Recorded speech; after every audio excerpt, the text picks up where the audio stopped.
How did your worldview or your perspective on politics when you were younger get changed when you got into the CIA?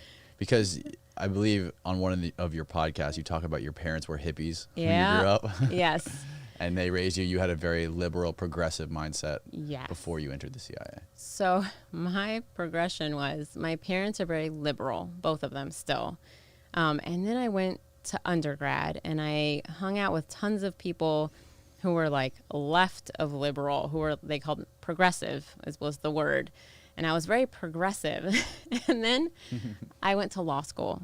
And law school was the first time where it was a smaller environment. So my undergrad was a very large school. So you kind of pick your niche and you hang out with those people, right? It's like how people tend to hang out with like-minded folks. Law school was smaller. So I was forced to hang out with whoever was there. And then I was forced to hear all these other perspectives. And other perspectives from people who were intelligent enough to explain them. So suddenly I'm hearing not just another person's perspective, not like a regurgitation of... Like a bumper sticker. Yeah, exactly. But people who like could defend their ideas, people who were open to hearing other people's ideas, right? Like the whole point when you practice law is creating a solid argument, but that argument can go either way. Right? I mean, that's why you have prosecution and defense. You have two sides constantly. So you're constantly practicing making both sides of the argument. And it was this really powerful exercise for me, like 3 years of constantly having to think about both sides of an argument. And that was the point where I started to shift center. And you were meeting more, like some folks there were some older students there. Some people had different life experiences. So you're starting to be exposed to different kinds of people. And then when I got to agency, the agency is full of brilliant people, really just sharp, intelligent, patriotic, people. Like I had friends from all over the world before, but suddenly I'm with people who not only are from all over the world, but are like very American as well.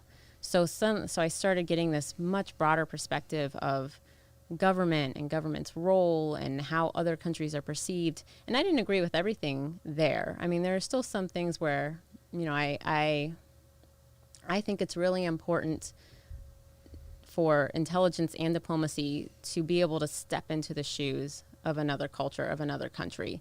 And that didn't always happen there. Some people were much too, like if you talk to some State Department workers, you'll see it too, where they're much too America forward. And I feel like that's a mistake. Like you need to keep that perspective because that is your goal. Like your mission is to represent and do what's best for America. But if you can't understand what the Russians or the Chinese are thinking and feeling, you're going to miss it. You're going to miss the mark.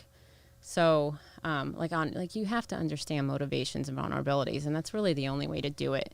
So when I started working with all these amazing people at the CIA, my perspective was just broadened, I think. And then I met people, you're not supposed to be political there.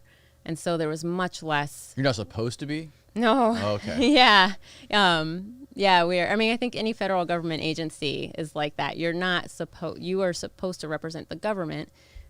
The government changes political parties constantly. Right. So you're not really supposed to like there aren't a lot of conversations where people are like, you feel like you're inundated with liberal ideas or inundated with conservative ideas. People just speak their mind. They speak it in an intelligent way, and there's always reasoning behind it. And for me, that's, there has to be depth to the conversation. Like if somebody's just spewing ideas, there has to be more to that. Right? It makes you think, is that where we could be going if we last that long? It's really interesting. So I'm a giant dork, and I am a huge fan of Star Trek, and like Star Trek Next Gen is one of my favorites. And so the whole idea that one day we could be like this, utopia on Earth, at least, where, like money isn't like, I think there's no currency, I'm pretty sure, in Star Trek. everybody has roles they fill, everybody's needs are met. There's this definite part of me that's like, that could happen one day in theory. But communism is also a good theory. And like practically it will probably never ever work. So it's one of those things where, you know, I have faith in humanity, but I'm also realistic. You know, we could do a lot of things. Lots of things are possible. Mm-hmm. Are we ever going to get there? I don't know.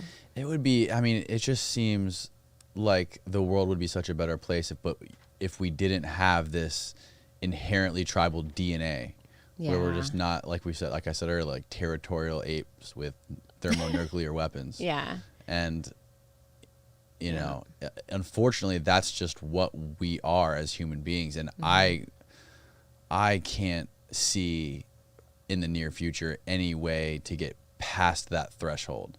Yeah. But I figured out, if we could somehow figure out how to get past that, I think, you know, like I said, your vision of some utopian world of people that all get along and there's no borders or boundaries and. Right. I mean, I agree with you. I think near future, I don't see it. Is it possible? Yes. There is a ton of work that would need to be done, I think. I was just reading a book that was talking about like the scarcity mindset. And the scarcity mindset is what drives people to hoard and to compete and to be like, you know, there's might be 5 apples and 5 of us, but I'm going to take 3 just in case. And they're like, that mindset gets us all in trouble. Like if you really looked at resources and how they could be divvied out, like if we actually entertained all the options that were possible, there really would be enough for everybody. Like there would at least be enough for basics for everybody. But that doesn't seem to be good enough for enough people, like people who have control, people who have leverage. So that just creates inequality. It keeps inequality going. So yeah, I think it's a long road. I think it's definitely possible. I think people are working towards it. What do you think the best way for people to get out of that scarcity mindset is? So I think it's just believing that there is enough. Like not being scared that at the end of this, like when I finish my sandwich, there will be no more sandwich. Like just don't be afraid, right? Like just know that I'm going to eat this meal.